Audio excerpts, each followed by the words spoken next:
Sesaat lamanya aku hanya berdiri di depan pintu gerbang.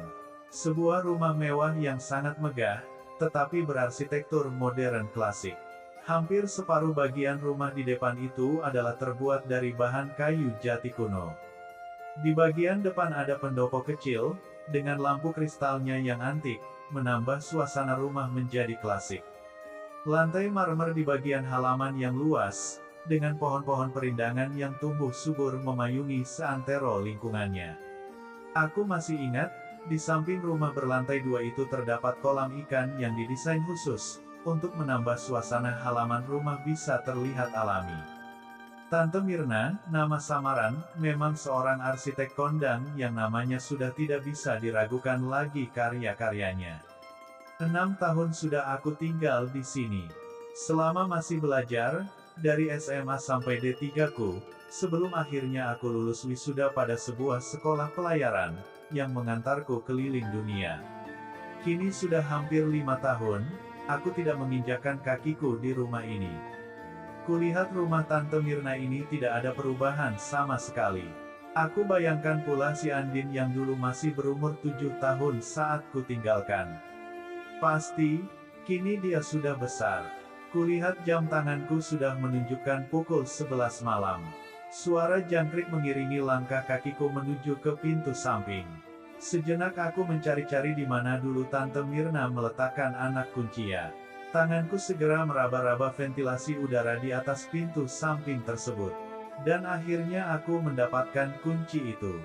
Aku segera membuka pintu dan menyelinap masuk di dalam. Segera aku melepaskan alas kakiku, dan aku langsung melangkah menuju lantai 2, yang mana, disitulah letaknya kamar-kamar tidur keluarga. Aku dalam hati terus-menerus mengagumi sosok figur Tante Mirna. Walaupun beliau hidup menjanda, sebagai single parent, toh dia mampu mengurusi rumah besar karyanya sendiri. Lama sekali aku memandangi foto Tante Mirna dan Andin, yang di belakangnya, aku sendiri berdiri dengan lugunya. Aku hanya tersenyum. Kuperhatikan celah di bawah pintu kamar Andin sudah gelap.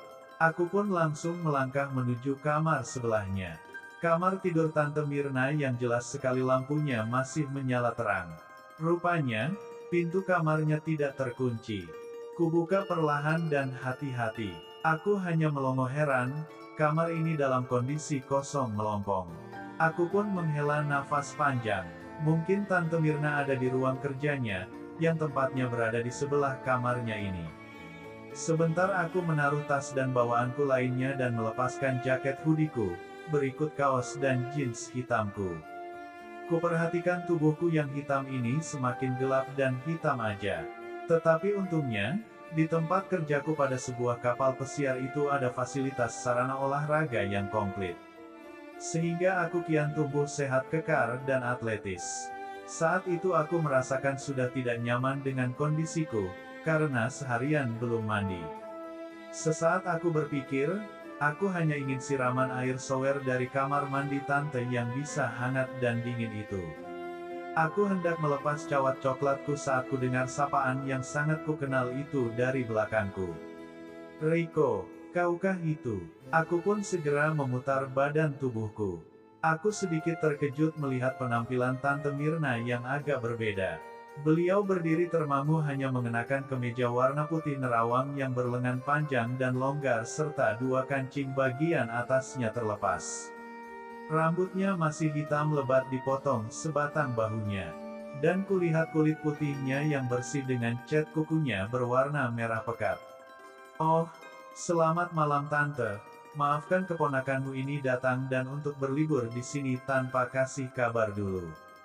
Maaf pula, selama 5 tahun ini, aku tidak pernah datang kemari. Saya sangat merindukan Tante," ucapku, sambil membiarkan Tante Mirna mendekatiku dengan senang dan terharu. "Riko," bisik Tante Mirna sambil menubrukku erat-erat sambil membenamkan mukanya ke dadaku yang kekar itu. Aku sejenak hanya membalas pelukannya dengan erat pula. "Kau pikir hanya kamu ya, yang kangen berat sama Tante H? Tantemu ini melebihi kangennya kamu padaku." "Ner 3, gela kamu Riko," imbuhnya sambil menatapku sangat dekat sekali. dengan kedua tangannya yang masih melingkar di leherku. Sambil kemudian memperhatikan kondisi tubuhku yang hanya bercawat ini. Tante Mirna tersenyum mesra sekali. Aku hanya menghapus air matanya. Ah Tante, ya, untuk itulah aku minta maaf ke Tante. Tentu saja, ku maafkan. Sahutnya sambil menghela nafasnya tanpa berkedip tetap memandangku. Kamu tambah gagah dan ganteng Riko. Pasti di kapal, banyak kru cewek yang bule yang jatuh cinta padamu. Hayo siapa pacarmu, ujar Tante Mirna.